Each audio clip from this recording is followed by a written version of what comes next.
Hello, and welcome back to Hollow Knight Silksong. Today, I felt like I wanted to do something that I probably should have done before now, but basically I get the idea that I have to do some review of the story, for the sake of the story, as somebody who enjoys the story of this game. Um, I want to go in and read the Hunter's Journal. And then after that, I'm thinking I want to go and just explore the world because time has passed since Act 2 at this point, which means that there are probably different things happening with the NPCs in the world. So, that's the plan. That's the plan. Alright. I guess just for the sake of being thorough, I'm going to read all of these. One by one. Let's get started.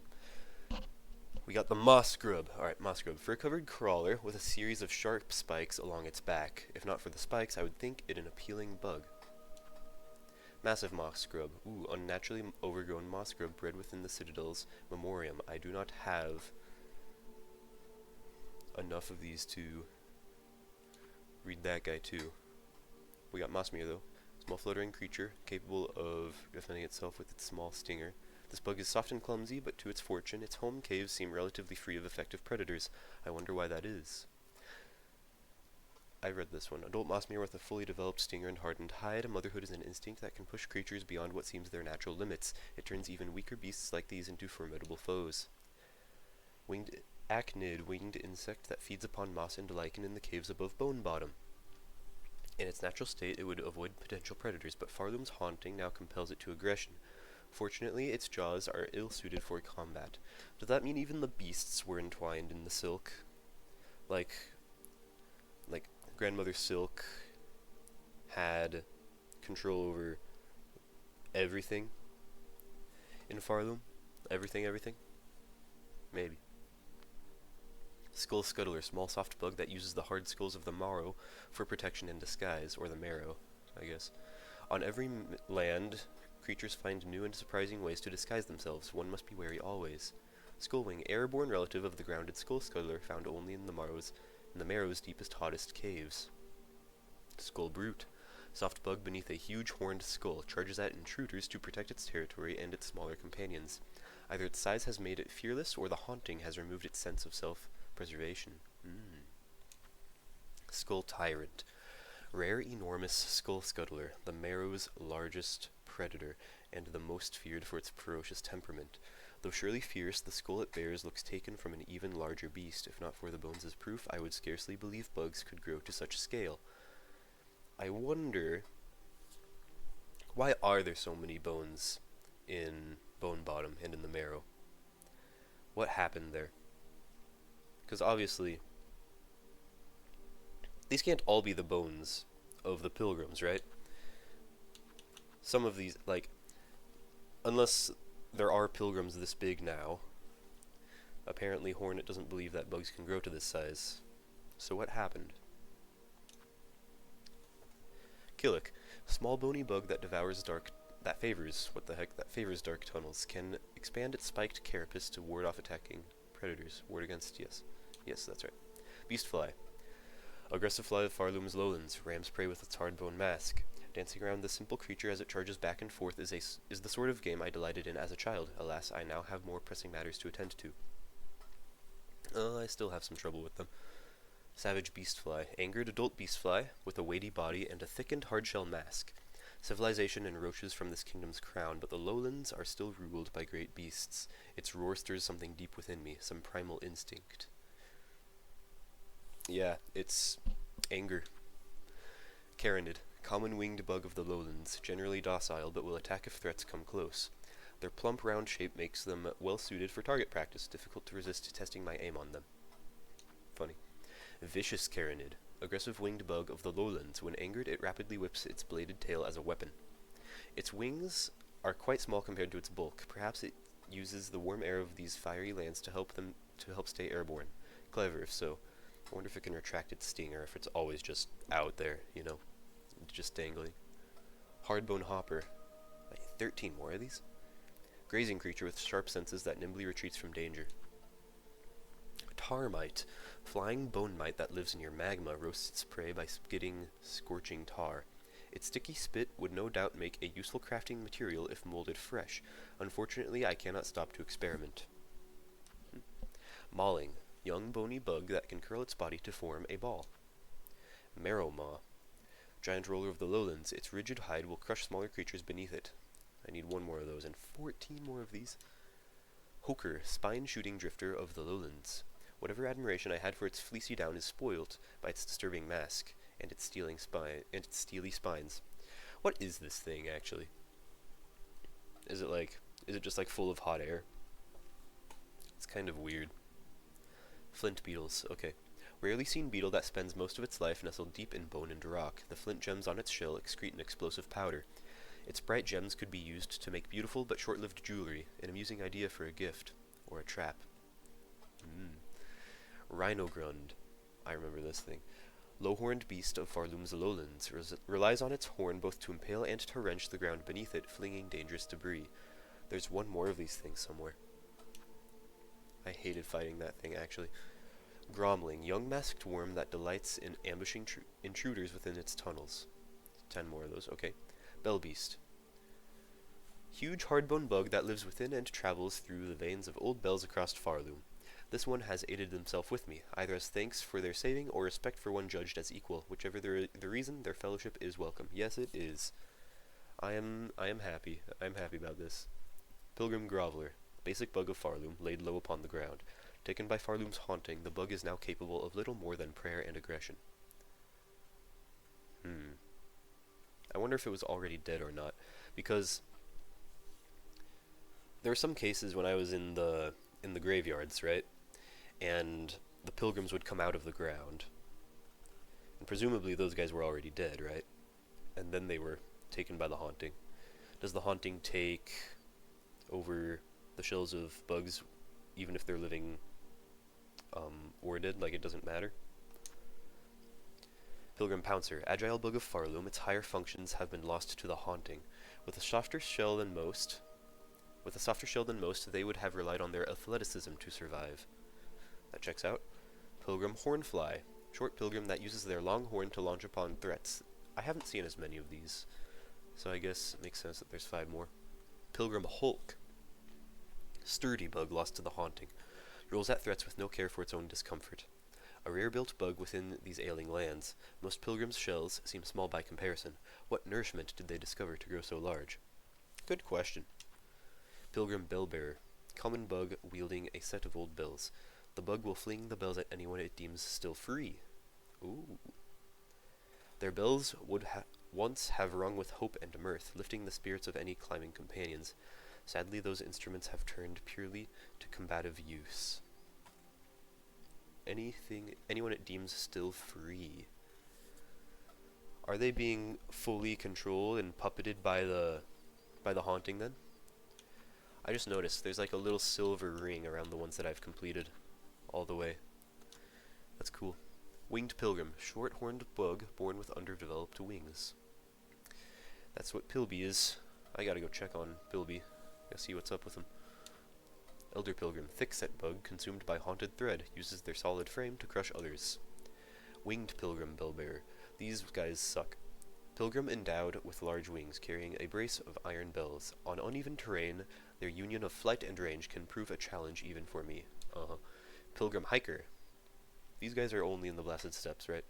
Hard-shelled bug with a climber's pin. Their pin, once aid, has become a weapon, though the bug is unrefined in its use. Pilgrim Guide. Pilgrim Guide. Old pilgrim carrying a heavy iron bell staff. I actually want to know what the huge staff is for, so maybe I'll go hunt those guys down. Overgrown pilgrim. Aged pilgrim overgrown with lichen and moss. Covetous pilgrim. I only found one of these ever, I think. But there's one more somewhere. Strong bug replete with rosaries. If angered, they will whip their strings in a ceaseless onslaught. Snitchfly, pernicious looter found all over Farloom. What's the dude's name? It was like, Grindle. He's one of these. While these bothersome bugs are left free to forage, no loose rosary or trinket is safe. Lava lug. Sticky mollusk that defends itself by spraying burning fluid from growths on its back. I hate this thing. What seems at first a purely defensive mechanism may also be necessary to rid this creature of excess heat. After reading that, I feel a little bit less hatred toward it. It can't help it, maybe. Lava larga, full-grown mollusk able to unleash a gushing torrent of burning fluid from its back. Nice. Smelt shoveler. Low-level worker, lost to Farloom's haunting. Instinct keeps them at their task, though in much simpler fashion than before. This kingdom appears more advanced in metalwork than my own ever was, in great part due to the natural heat source at its base. Working in such an environment is an impressive feat. I want to know what the heck is the deal with the bells. Because there's the bell veins going everywhere all over Farloom, right? That the bell beast lives in. It's just like millions and millions of bells. They're the giant bells that the people live in. The people wear bells as armor, right? Like these workers especially. There's the diving bell, which is literally a bell. Why are there so many bells? Like, I get it if it's like for a religious purpose, you know, for the Citadel, but there's just so freaking many of them. And they're used, well, they're used in unconventional ways too. You know? Flintstone Flyer, aerial worker lost to Farloom's haunting, bears a pouch full with flintstone, which they will fling at intruders. That incendiary material they carry is a natural wonder with many potential applications. What a waste to carelessly throw it at me whenever I pass by. Yeah. Flint Flame Flyer, brave worker carrying unstable flint flame and wearing a heavy bell to protect against potential ignition. Theirs would be a high-risk life followed by a short, searing end. Yep. That's Flintstone and Flint Flame. That's the difference between those two things. Interesting. Smoke Rock Sifter, symbol-bearing worker of the deep docks, pans the halls of Smoke Rock to find traces of more precious minerals. That's what the symbol's for, okay. The haunting has stolen some important part of these bugs, yet still they attempt their former task. Until, that is, they sense my presence. Deep Diver, bell-clad bug responsible for mining the deeper, treacherous depths below their docks. Do these guys use the diving bells? Their heavier bells armor them well against my strikes, but against that oppressive heat, can they help at all? Maybe. I mean, the diving bell worked. Four brothers Signis and Gron. I don't know if I ever read these. Elder overseers of the deep docks, responsible for the oversight and punishment of lesser workers. Lost in the madness of the haunting, they still commanded the endless excavation of their caves. Brushflit. Tiny timid creatures that huddle in flocks and flee at the first hint of danger. Yep, gotta get 4 more of those. Furted, skittish scrambler of the far fields. Its antennae resemble stalks of grass to aid in camouflage. It has no means to defend itself. Its only hope for survival is to be mistaken for a plant. Reminds me of Gilly. I gotta go find Gilly. I wonder if Gilly's still in the Hunter's March or not. Flapping Furted. Docile bug whose wings mimic the grasses of the far fields, a common snack for larger predators. When roosting, it would look convincingly plant-like. In flight, its bulbous body quickly ruins the ruse. Fourth chorus. Towering iron automaton, driven by motor and cog. A terrifying achievement of Farloom to build a construct so large and yet so nimble. This came from the area that the architect is in, right? Like, there were a bunch of these things. What purpose do they serve? And why was this one in the far fields? I don't really know. Scarlet, small burrowing ant servant to the larger Scar. These bugs work mainly as finders and foragers for the warriors of their tribe. Combat has not long been their nature. So it is now. So that means the ants are influenced by the haunting? Scarwing, darting predator that clings fast to roofs and outcrops, often summoned to aid its larger companions. They would make effective hunting companions, though even without the haunting, I suspect their loyalty would always remain to their clan. So, they are affected by the haunting. Okay. Scar Scout, young ant hunter wielding sickles carved from teeth, will often call for aid if danger comes close. Despite their youth, they are impressive opponents. It seems likely their tribe were trained for combat from birth. Do they have a queen? Like, is there a Scar Queen that I just don't get to meet? Scar Stalker, skilled ant hunter bearing blade and armor fashioned from bone. Fierce, strong, and disciplined, yet these qualities do not protect them from the haunting. Is such a fate inevitable in these lands? I don't know what actually saves you from the haunting. Because there was the case of, like, okay, the bugs were susceptible to the haunting because they were already consuming silk, like, to prolong their lives, and that's why they were extracting it in the White Ward. But that doesn't really track for every single creature. It doesn't work for, like, the regular old predators, and it doesn't work for these guys either, I don't think. Spear Scar, winged ant hunter that strikes from the air with its bone lance. In my youth, I envied all bugs with wings. I even fancied I might grow a pair. I have since learned better. Accept the limitations of one's body, and augment with tools as needed. Nice. Scar Guard, huge ant hunter tasked to protect the stores and passages of its tribe. These guys are tough. Theirs is the perfect shell for their duty, a wall of a warrior and an adept fighter. If I hope to claim their treasures, I must bring my best. Might. Verminous pest, common throughout the dark corners of Greymore. Individually, they offer little challenge, but their numbers are surely vast, and most remain hidden. Fluttermite, airborne pest less common than its grounded siblings, attacks with sharp fangs if agitated. Similar bugs would gnaw away at unguarded food supplies in my homeland. As a child, I would hunt them, eager to make use of myself and test my skills. Mite Mother, aged female mite grown larger and stronger than most of its kin. I do not like these things, and that's why I haven't hunted many of them down, I guess. Dreg Catcher, bug charged to catch dregs of silk that fall from the citadel, will attack with its staff if provoked. These bugs look to have spent every waking moment at their work, grim, endless labor in service of the unseen citadel above. See, now I know why they were harvesting the silk so much, is because they wanted it to keep doing. They wanted it to cast their spells. They wanted it to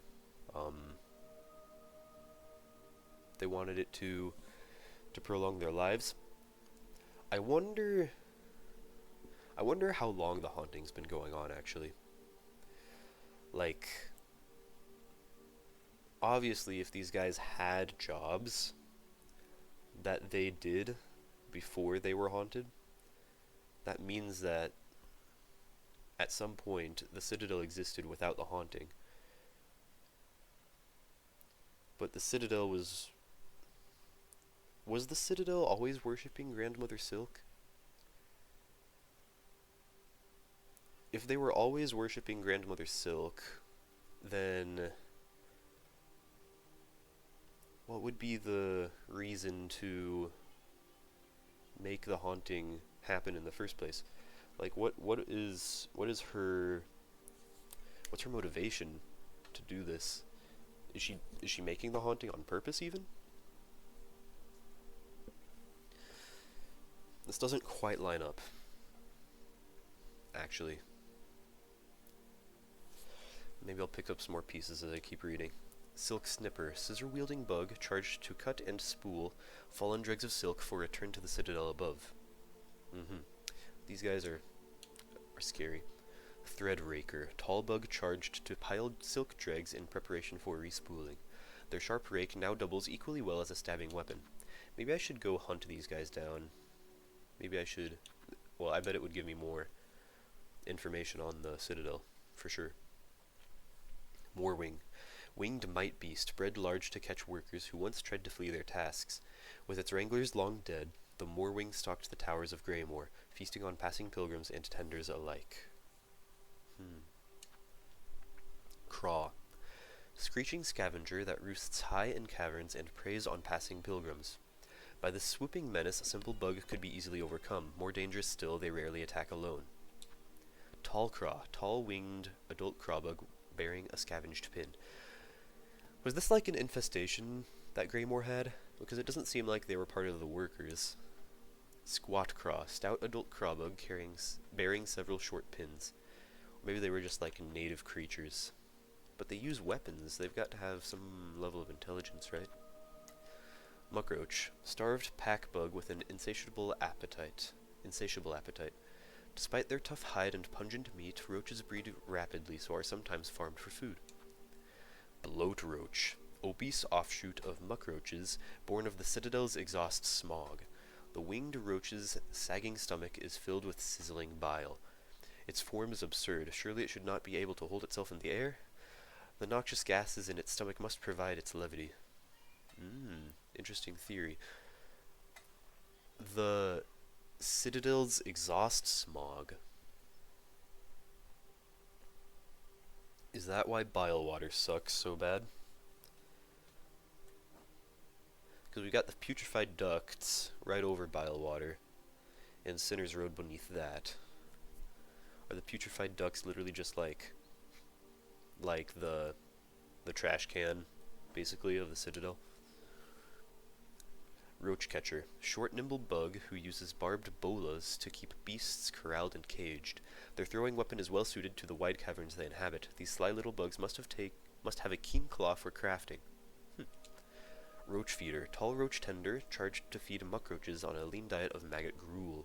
The feeder's curled pin looks designed to keep ravenous roaches at bay, and the tender from turning into the meal. Roach keeper, grizzled old roach tender, weighted with a lasso of heavy chain. This guy probably wrestled the roaches or something. Roach server. Okay, these guys. Brutish cook responsible for dicing muckroach meat into edible portions. Could their actions be called skill? I see only a crude mangling of meat, yet I wonder, before the haunting snared their minds, was it any different? Disgraced Chef Lugoli, once exalted chef, exiled from the Citadel for repeated culinary crimes. Returned to their home caves, this chef continued to devise delicacies too repulsive for any bug still sane. Like the pickled muck maggot? Was that so repulsive that it was a crime? It was a crime that got him exiled? Wraith. Anguished spectre of lingering thread, despite its ephemeral nature, strong strikes can dispel the wraith for a time. Not a bug, but a projection of another's will cast in smoke and smog. Or smog and silk, not smoke. A projection of another's will. Was it Phantom's will? The wraiths are kind of... they don't exist anymore, do they? Because the mist is gone.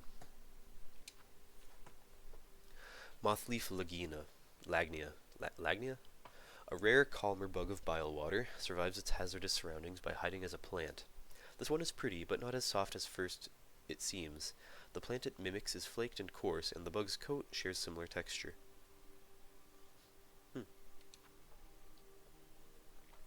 Myrmite.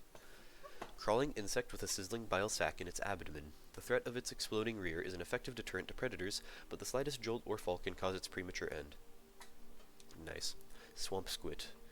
Plentiful pest with a sharp proboscis and a belly full of bile. More dangerous in the moment of its explosive and corrosive death than it ever was in life. That's actually true.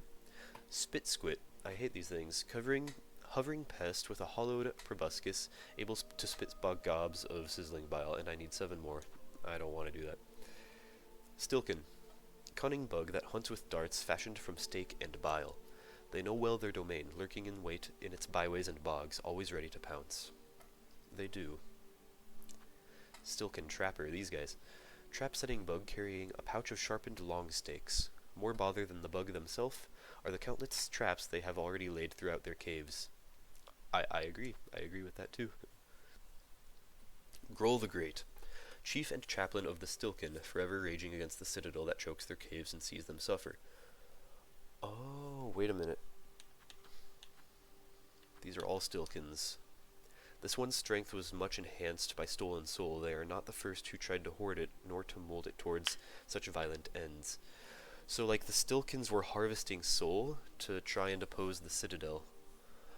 Because the Citadel was using it was using bile water as a trash can. Okay, that makes sense.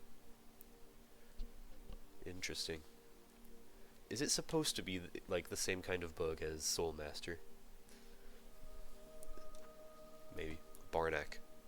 Toothy growth that lives on cave roofs. Wraps wayward bugs with its long tongue and drags them up to be consumed. I guess I can kill these things. Duct sucker. Suction creature surviving on the thick slime that coats its caves. This mindless bug seems to sense only through its tendrils, yet despite that simplicity it still poses a serious threat. I thought those things on all over it were its eyes. Like those black balls, are those not eyes? Pond skipper. Hard-shelled insect common upon the surface of Shellwood Pond, once a staple food for passing pilgrims. Have I really not killed enough of these? Pond catcher. Or these? Old catcher over Shellwood Pond bearing a long pin and stricken by the haunting. Shellwood gnat. Tiny soft creature that armors itself using the hard, hollow growths of Shellwood. If the woody hide is shattered, the bug will still bravely, foolishly try to attack. Wood wasp. Pointed, darting insect that builds a hardy hive from Shellwood's dried bark. Destroying the hives will limit their presence in the wood, useful to me now as I pass along the branches, dangerous in time for the wood's order. Even a small disruption can tip a fragile balance.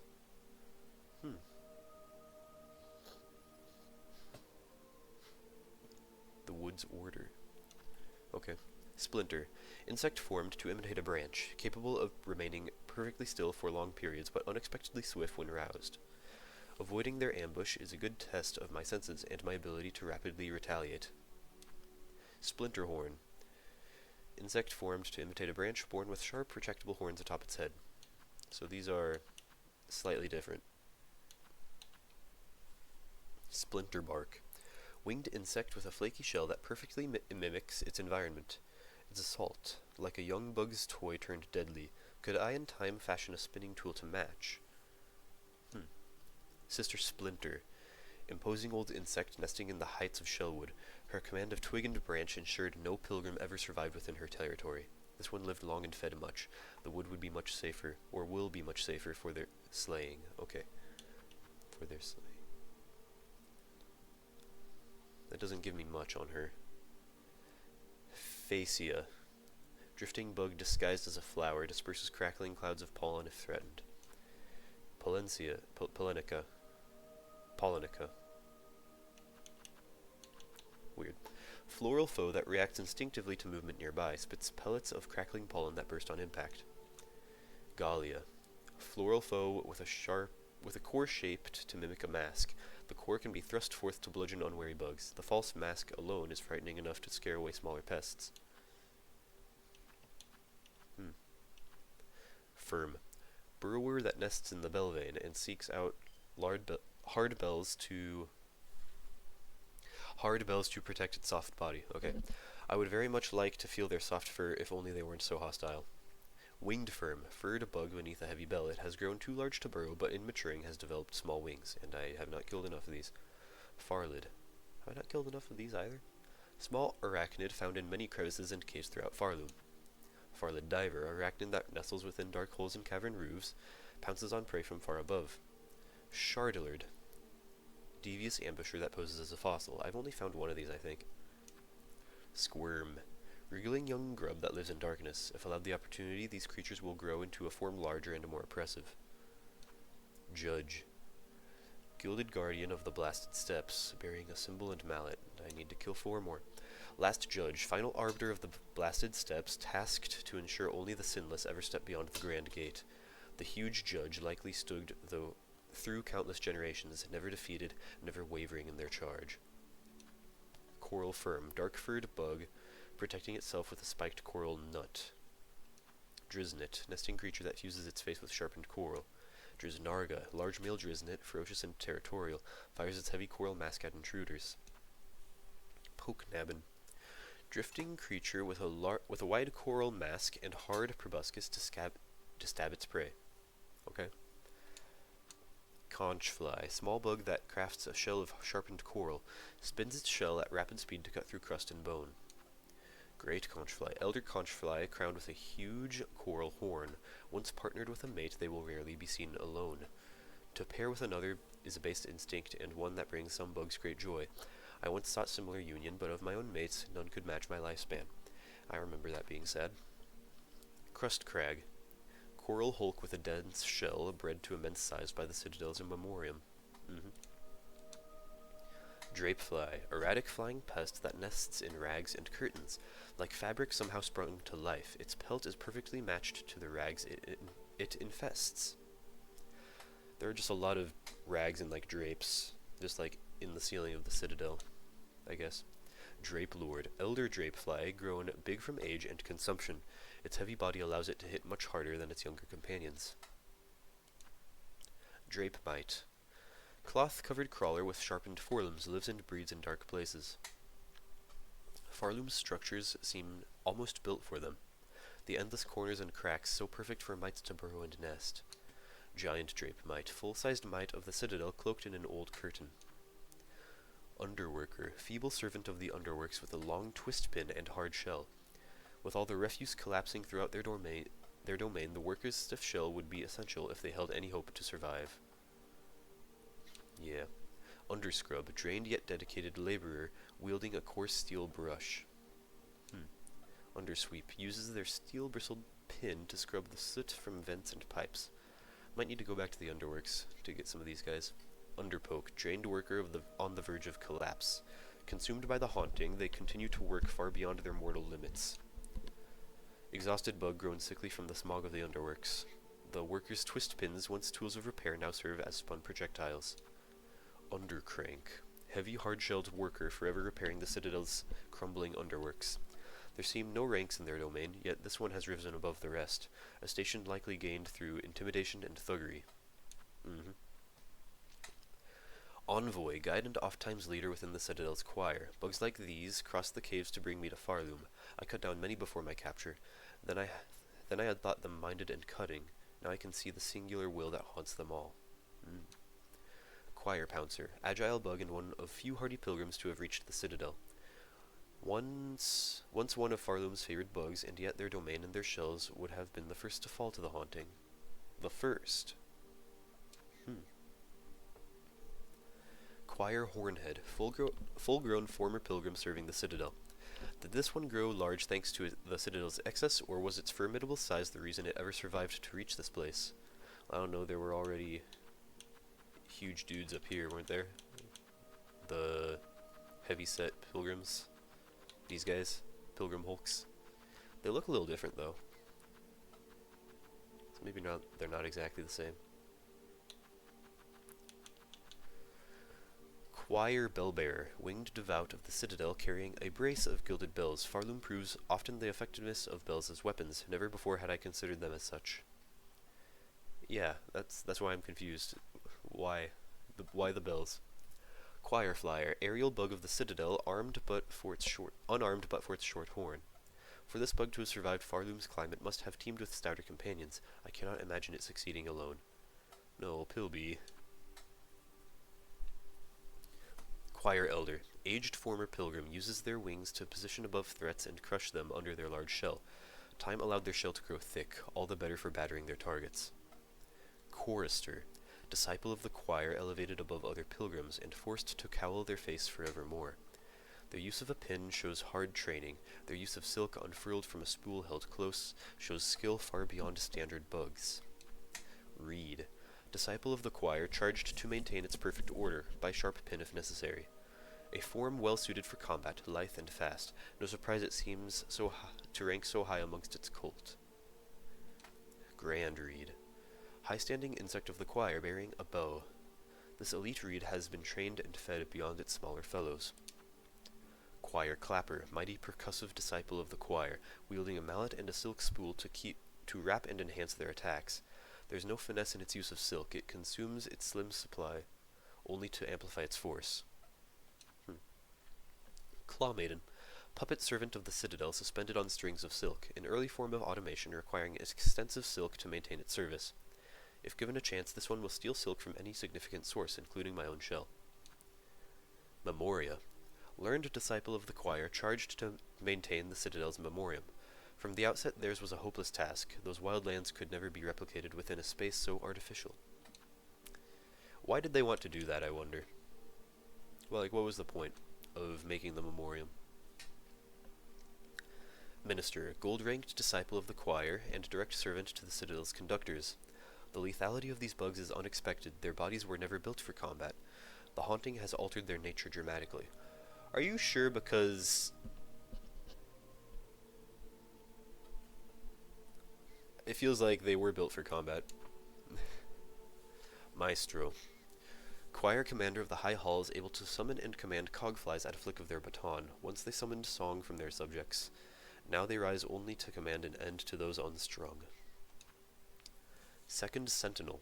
Yes, this guy. Cogwork Knight of Farloom, once protector of its pilgrims and master of the scissor blade. The talent and intelligence of this construct goes far beyond others I have witnessed. They seem less built as a tool to serve than an attempt at life itself. Okay, I wonder what the story is there then. Dreg Husk. Remains of a citadel bug possessed by silk dregs. The husk will lash out wildly with the many sharp points caught inside its thread.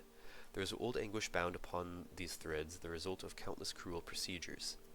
They're possessed by the silk dregs. Not by the haunting itself.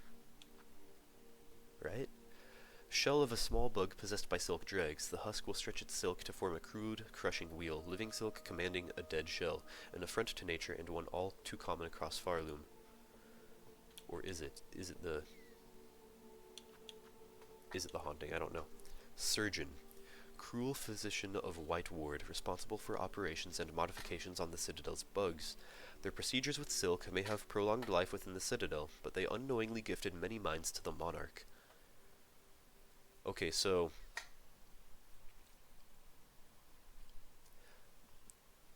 they did subject people to the haunting by infusing them with silk. Like, that did happen. Did it just make it easier for it to happen? Or was it like the deciding factor? Mortician, altered servant of the Citadel's White Ward, responsible for the cremation of husks and the recycling of silk from their shells. The Unraveled, tormented will of countless husks made manifest in a pit of silk dregs. The souls of so many bugs obsessed with silk, consumed by it. Their pain shall forever remain in that pit. Even I do not possess strength enough to cleanse it.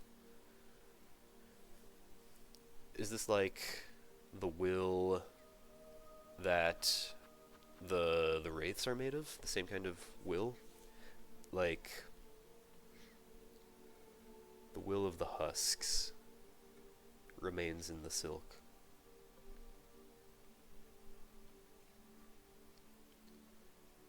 Interesting. Also, this guy's wearing like he's wearing the headpiece of like the dude, the choir commander dude in the High Halls. I wonder.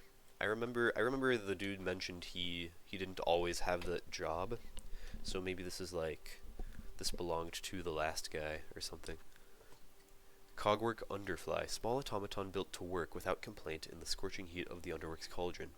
It is no wonder these constructs were cast. No mortal bug would stand long aside. It would last long inside that scorching place. Even my shell struggles to withstand its heat. Cogwork Hauler, small automaton with a shielded shell intended to carry loads of dangerous flint flame. Born and built only to work until time stiffens its limbs, perhaps it is mercy this construct knows nothing of the freedom it lacks. But they had dudes carrying flint flame in the deep docks. Maybe they just weren't as advanced as the Citadel itself. Cogwork Crawler, automaton built in the shape of a scuttling bug. Its back contains retractable pins intended to cut song cylinders free of any obstruction. Cogworker, flighted automaton responsible for repairing and extending the core. Cogwork Spine, spherical winged automaton housing many sharp spikes. I cannot decipher its function to the greater core. Is it built for defense? If so, its passivity seems far from optimal. Cogwork Choir Bug. Bug forged of iron, rotor, and cog, the automaton works tirelessly to maintain the core that houses it. Cogwork Cleanser, steam-shooting automaton, forged to clean the cogwork core and keep it free of infestation. Cogwork Defender, cogwork construct forged primarily for the core's protection, bears a shield and pokepin, and possesses a lethal understanding of their use. Cogwork Clapper, rare automaton intended to perform the ringing of bells and cymbals in the depths of the core. I have not yet seen the bell this automaton is designed to ring, nor do I ever wish to hear it. Such a clamor would no doubt be unpleasant to experience.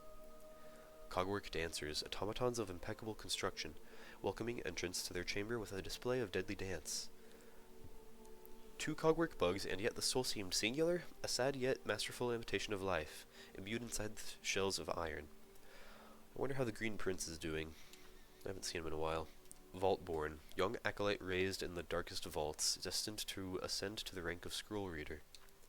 Lampbearer, disciple of the Whispering Vaults, tasked to navigate its dim recesses to retrieve old scrolls. Scroll Reader, gilded servant of the Whispering Vaults, born to read and recall the near-endless scrolls of prayer. Vault Keeper, high caste bug responsible for delivering sermons and leading prayer for those beyond the walls of the Whispering Vaults. I need to go in and beat more of these guys, because I am missing some lore here. Trobio, haughty thespian convinced that only dazzling performance can raise Farloom from the throes of death. His desire to see Farloom saved may have been well-intentioned, but he seemed quite happy for others to die upon the stage in pursuit of his goal. Interesting. Maybe Trobio's just a weirdo, I don't know. Penitent, humbled prisoner, serving their sentence for sin committed within the Citadel. All are haunted here, the jailers and the jailed. Do they realize they will never leave this place, or how long they have stayed already? Puny Penitent, small bug shackled and cowled for sin committed within the Citadel. Fresh Fly, infant fly freshly hatched. At this age, the soft blind fly is little more than a bother. The less these gruesome bugs breed, the better.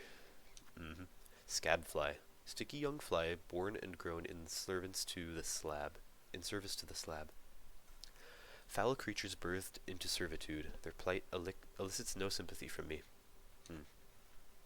Guard Fly, starved servant of the slab, bearing a hooked long pin. The smell from these jailers overwhelms my senses. I strongly doubt they have ever thought to bathe. Warden Fly, heavy, hairy jailer responsible for capturing sinners and punishing prisoners. Disgusting both in manner and stench, I feel no remorse to see them felled. Brood Mother, mad matriarch of the slab, rarely seen outside her warren. From her all jailers are born and bred. With this one vanquished, I hope to have sped the end for that jail and its distasteful order. Okay, I can feel happy about that. Driftlin, gentle glider of Mount Fay. Its downy wings and cowl allow it to resist even the most cutting cold. This one would make a perfect pet, but for the freezing temperatures it requires for comfort. Nemonid, flighted creature formed from cold shard. If shattered, it will quickly reform. The cold shard, even when destroyed, it remembers its former shape. A remarkable material, and perhaps even more astonishing, there seems life contained within it. I have a tool that's made of cold shard, don't I? Yeah, it's this thing. Memory crystal. Interesting. Servitor Ignim, small construct built by weavers past, brought to life through silk runes threaded within. Though the weavers have long passed from Farloom, this servant still performs its function. Servitor Boren, broken construct built by weavers past, able to fire a focused beam of silk light to carve halls and chambers through ice and bone. The servitor has been heavily damaged by time and the elements. Its actions have grown erratic. It seems no longer able to discern friend from foe. Shadow Creeper, shell-plated worm found only in the deepest depths, seems to survive despite consuming no food or liquid. Shadow Charger, bulky worm of the deepest depths, lives in tight crevices and uses its weighty body to batter. Gloomsack, tiny empty creature, barely a bug, swallows its prey whole and sucks their nutrients until nothing remains. This one disturbs me. There's something in its simplicity. Do I almost feel fear?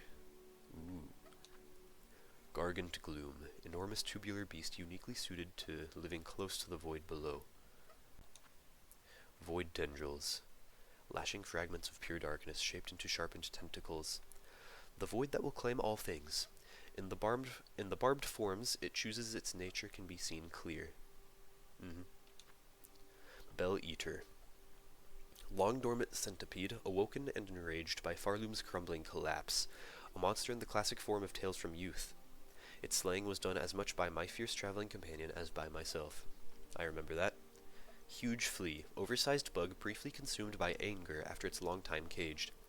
I would not have guessed so large and marvelous a flea existed. I am pleased it saw sense before I had to strike a killing blow. Widow. Crazed fanatic able to guide Farloom's haunted silk by music played upon it. Her body seemed a weaver's, but her mask had been forcibly removed, and her own silk was bound useless by heavy pins lodged through her spine. Weird. First sinner, ancient weaver condemned for a transgression lost to time. This one's husk held a masterful talent to weave silk into blazing runes. Throughout my life I have seen runes woven for many tasks. Was she the first to hone such skills? Maybe. The first to make weaving to make woven spells with runes in silk. Phantom, mournful creature tasked alone to expel the Citadel's choking refuse. Their talent with a lounge pin is unmatched. Wait a minute.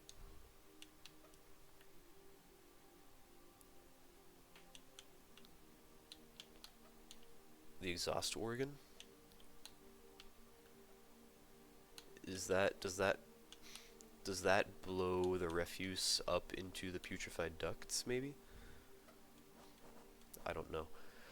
Though grey with age, their frayed form suggests a being strung from silk, one who welcomed a decisive end in combat over a slow decline. Lace, manic fencer who delights in battle, a bug born entirely of thread. Much silk would have been needed to see her sustained. A fragile form of life, but life nonetheless. Grand Mother Silk, monarch of Farloom and the primal source of silk. Heart of the haunting, long lulled to slumber and desperate to wake. The higher being's threads stretched throughout Farloom, snaring its bugs and driving them to madness and discord. Interesting. And that's it. That's it for the journal. Dang, okay. So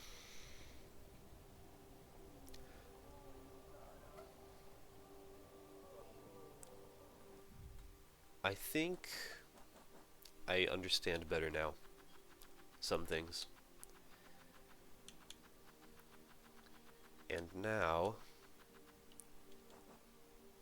I need to go and get some lore. Go find places to investigate, see if things have changed, and yeah, I'm not sure where to start. Maybe I'll just start from the bottom and work my way up. Well, can't start from the bottom. By the way, can I see the abyss from down here? Yeah, I can. Okay, it's all the way down there. Maybe I'll start with Ava, and then I'll like go up to these other areas. That might be the way I approach this. Because I've already been to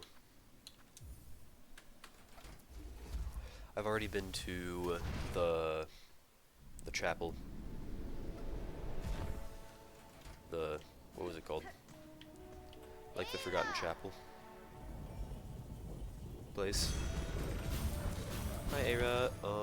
Can we go to Bone Bottom?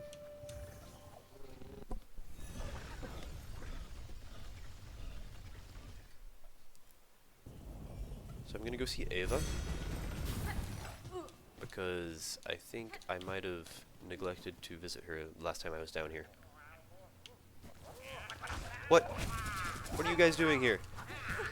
No. Okay.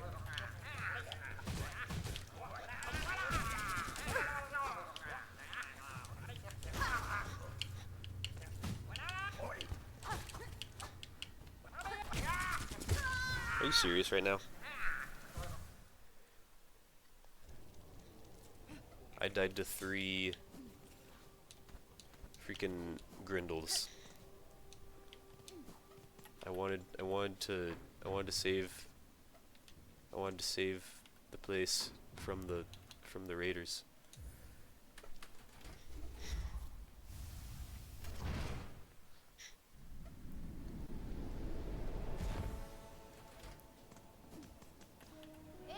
Okay, now. Ayra. Let's go back to Bone Bottom. We're gonna run it back. Round 2.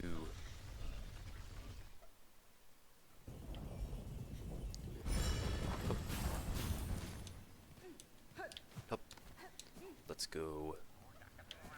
I am going to rest on the bench first this time. There is no bench. The bench has disappeared. Lovely.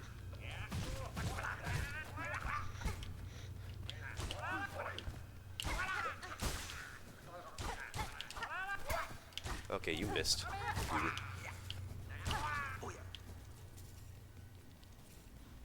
Dang, everybody is dead.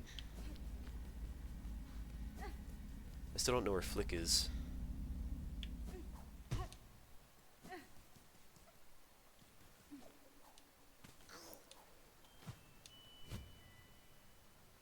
Shoot.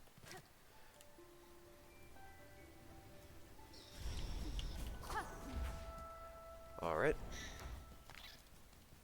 It doesn't seem like the... Oh wait, nope. There it is. Yep, the void reaches down here too. Ava, do you have anything to say about everything? Lady, so you live still. This is good. I had felt the conflict commence, pale hearts ablaze, and the sudden wall of darkness after. I'm sorry, Ava. I had hoped to slay the monarch and was near achieving that goal, but the situation has become complicated. Now all of Farloom threatens to fall. But I can sense it in you, lady. You have not yielded to despair. So some hope must still remain? Slim hope, I suspect, but true. There may yet be a way through this disaster. I shall pursue that goal with whatever strength remains. Then allow me to continue to aid as I can. Mine might be a small contribution, but I shall provide it eagerly. Lady, my senses resound. You have grown further beyond the bounds of a bug. Permit me to gaze again beyond upon your nature, that I may offer clarity. Okay.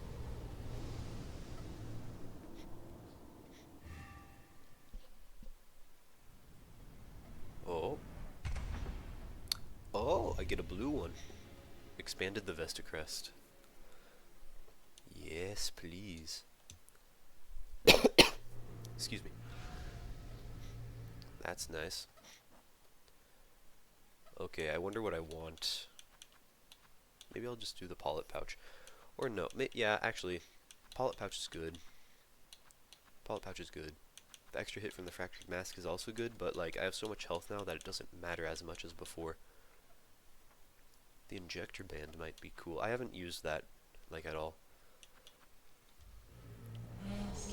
Lady, Farloom's time grows short. If you are able to further expand your nature, I urge you, return to me. Any power I possess, I shall grant it for your aid. My thanks, Ava. If my nature expands as you say, I shall return. What do you sing, by the way? Our senses' limits. What worlds beyond? This shell of iron. This life confined. This form so fragile. Our senses' limits. Our silken light. This form so fragile. Interesting. Okay. What if I... Nope.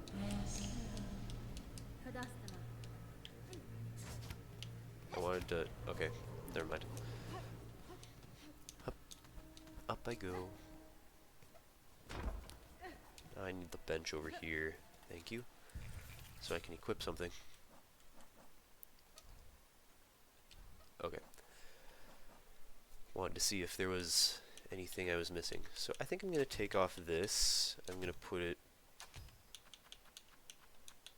here. And I'm going to also equip the Pollet Pouch now, because... Or... Actually, I might want to experiment with some enemies to see if that... how much extra damage that's actually doing. So I can decide if it's worth it or not, you know?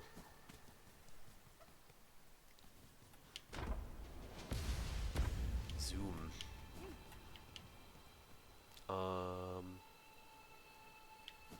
I think we're good. Unless...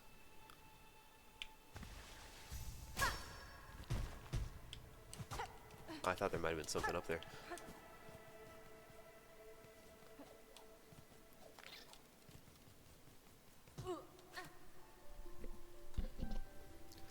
Okay, here I go. Well, I got an upgrade, so that's nice. Where do I go from here? Oh.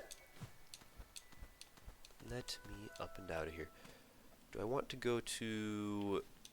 Maybe I'll go to the graveyard. Oh, the bugs don't flutter anymore. Oh wait, there's one. There's like one. There's like two.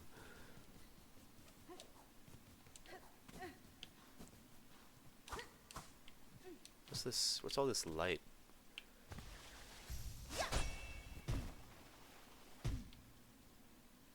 That's just... Okay, that's just how it always was, I guess. Actually... Ah. Yeah.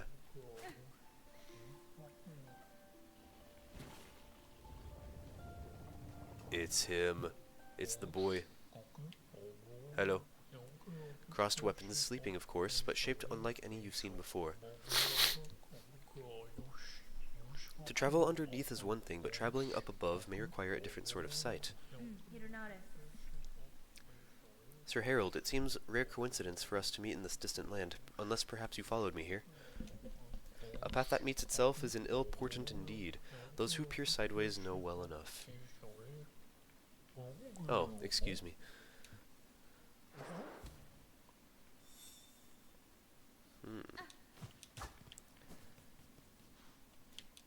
Mysterious. I guess I'll... Well, I haven't tried to decipher the riddle at all, but I remembered that... Here's the guy. I remembered the first hint. Ow.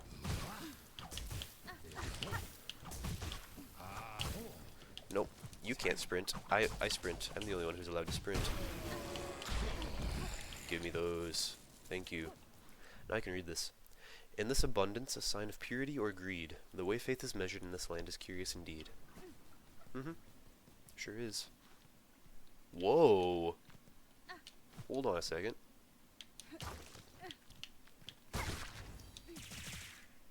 What? Winged life seed, mindless sac filled with plasmium. When broken, the plasmium can be consumed for its temporary benefits to health. This wasn't the case before. What happened here? Something's changed in the wormways. Let's go take a look-see then. Let's go take a little gander. I thought the only way to gain lifeblood was through the plasmium file.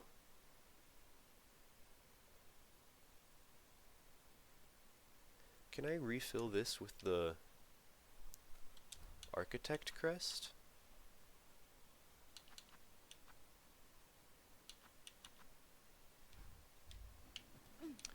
I have an idea if I can actually do that.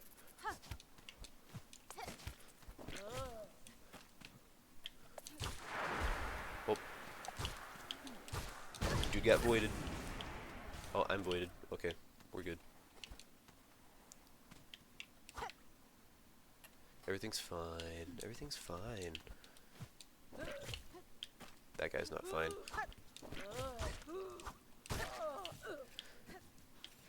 Let's go see what's up here. Whoa. Yeah, the wormways are very different. Xylitol, what did you... Whoa, what?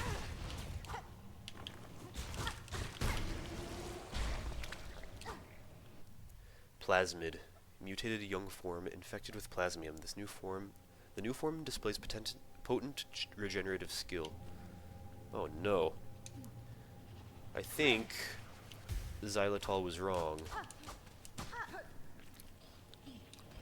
And there are effects from the plasmium. Or maybe this is what he was going for.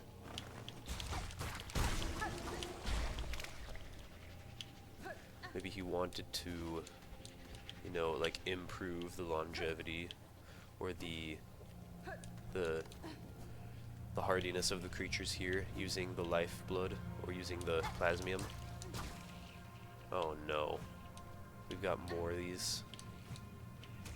Am I gonna have to come extract these again?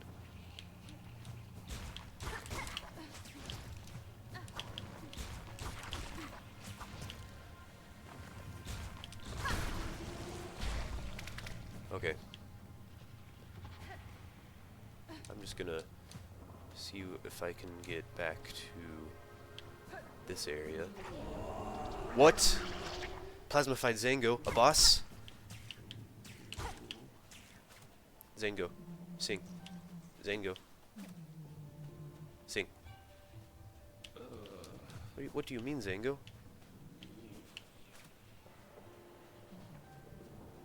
You're not fighting me. Why aren't you fighting me?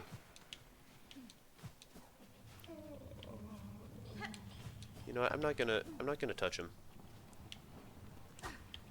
I'm gonna go talk to Xylitol first, I think.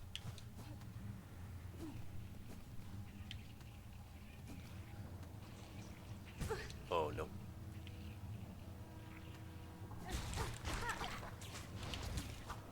Where are you?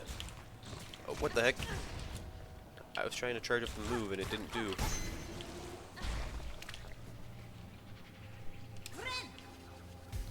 It's all blue, just everywhere, it's all blue. Everywhere. Everything, it's blue.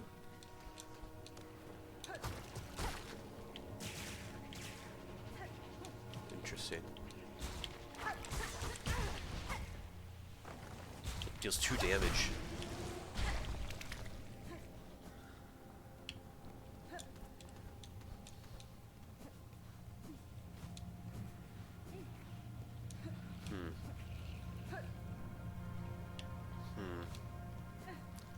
Okay, well now... I guess I'll go up.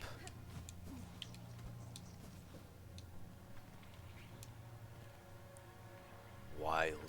This is wild. What are you? What are you? I got lucky. But then I walked into it anyway.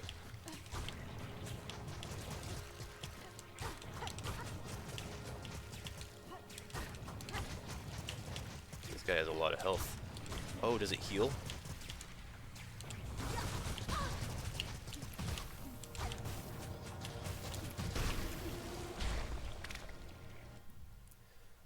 Plasmidus.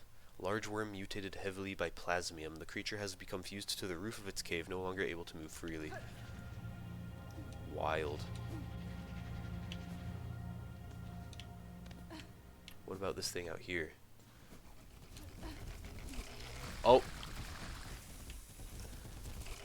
Now it spits void. I wonder if I'm actually able to kill it. Like, I've never tried. You know? Oh, yikes.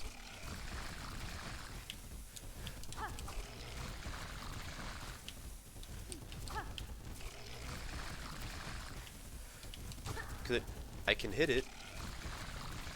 Maybe I can kill it. Might just take a while, you know? Whoa. Did that thing.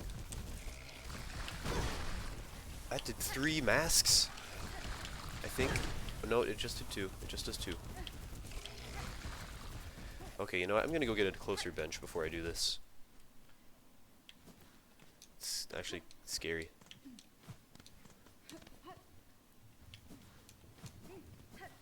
Okay, this part of the wormways doesn't look like it's been affected.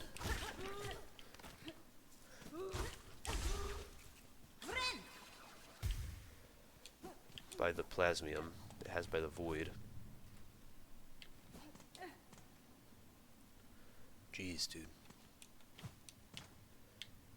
So I'm gonna stick to the left and see what else I can find here. What are new horrors? What the heck? Horrific.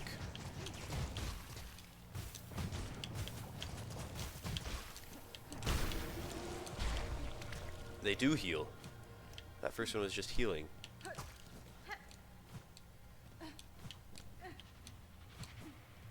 My goodness.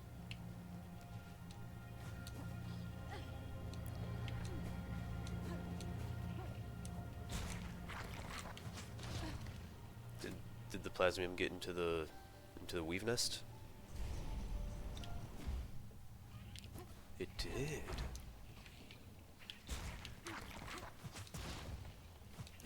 Whoa.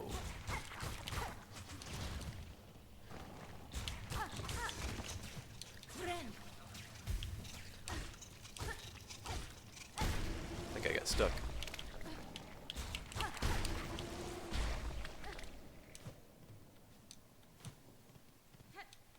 Yeah, no.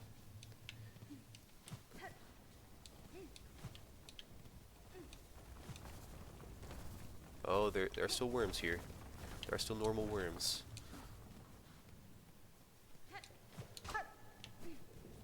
Interesting.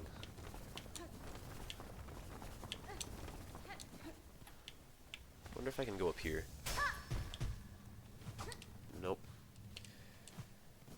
I'm so suspicious everywhere. Every time I see some light in the ceiling, I'm like, ooh, can I go up there? And I'm like... And I'm disappointed if there's nothing.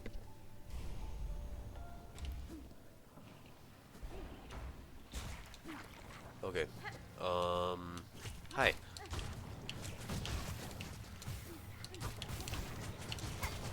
Nope. That button. Thank you.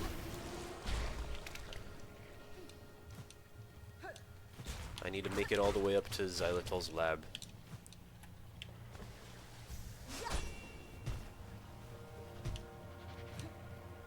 Can I do that,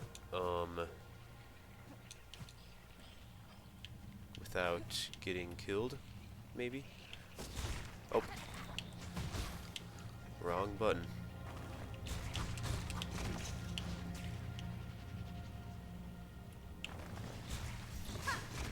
I wanted to go up. Let me go up. Just freaking die. I want to do the cool thing. No, come on. Let me do the cool thing. Really? I can't?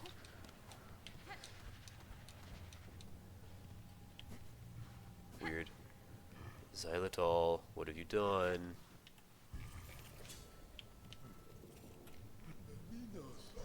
Oh, assistant, is that you? You return at last, my friend? Sir, you are in a disturbing state. The substance sprouts from within your shell. Time will see it consume you entirely. Would you seek aid? No, no, assistant. You are confused. A wonderful thing we become. The plasmium, our great research. We have progressed. The research must continue. Soon, I shall become a source. These lands have taken the plasmium well. The soil has drunk it deep, and the creatures bloom so beautifully. Have you seen them? The effort of your plasmium on the beasts here is all too evident. Great change has been inflicted upon them. There's an echo also of other infections I have witnessed. I wonder at the meaning of it all, or if I am perhaps imagining similarities where there are none. Oh, like the infection from Hollow Knight, the first game.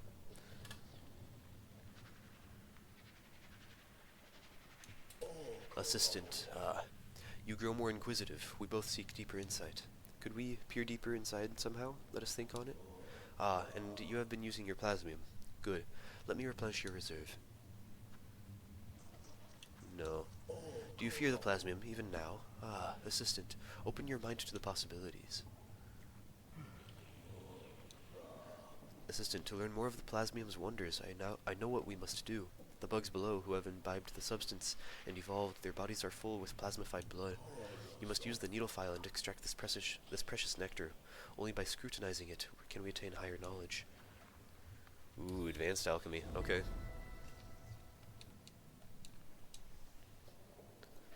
Ah, yes, assistant. So loyal. Take the needle file, find the plasmified bugs below. Charge the file to full strength, pierce them deep, extract their plasmified blood. Once we have it, we can peer deeper, learn more, enlighten ourselves fully. Ah, and you have been using your plasmium. Good. Let me replenish your reserve. I'm good. Let's not do that.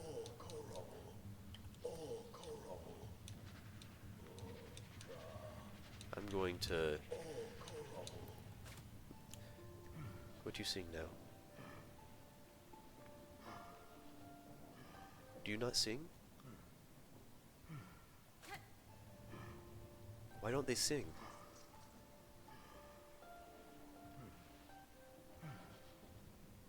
He doesn't sing in the... What's the deal? Does it, like, replace your silk with plasmium? I don't get it. This is crazy. But I guess we're going to do that quest next time, because it's time for this episode to be over. So, thank you for watching, and see you next time. Yeah.